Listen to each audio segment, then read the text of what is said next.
Now, Germany says NATO defense ministers will discuss a temporary deployment of forces in Ukraine's neighbor, Poland, this week.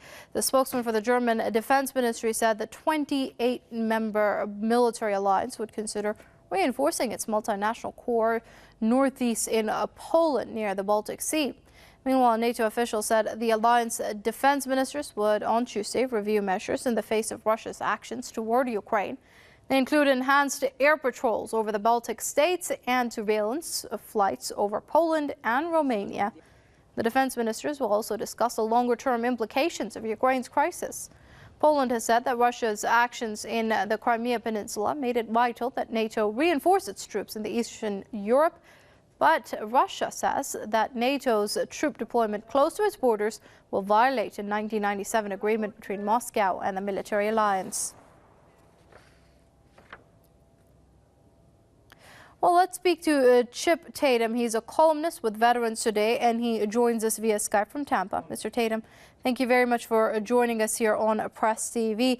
Now, first of all, I'd like to get your opinion on this bolstering of NATO presence closer towards Russia at a time when Russia has said that it is removing its troops from the borders of Ukraine.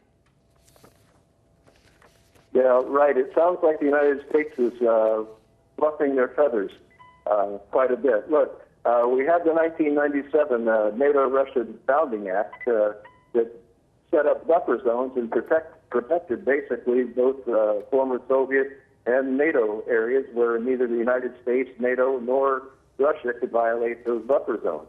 That was superseded by a 2002 NATO-Russia Council.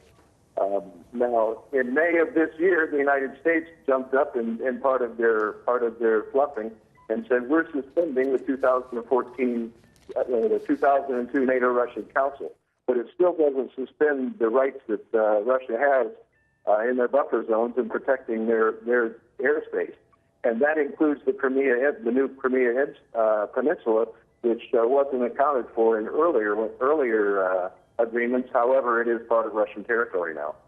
Right. So, Mr. Tatum, would you say that it was always NATO's plan to move militarily eastward, regardless of what happened between Russia and Ukraine and Crimea? I would say that it has always been a NATO force that wants to increase its size. There are particular guidelines to slow that process down. However, if they can find reasons to go around those guidelines, they do, and this is one that they can basically try to fast track a larger NATO area, which is pretty aggressive on their part, yes. And very quickly, if you can, how do you see Russia reacting? Well, I'll tell you, with satellites, we really don't have to put observational or intel aircraft in the area. We do it only to fluff our feathers.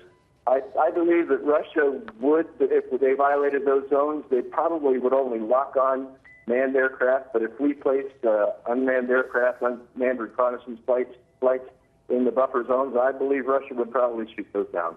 Okay. Chip Tatum, columnist with Veterans Today. They're joining us from Tampa. Many thanks indeed, sir, for your comments here on Press TV.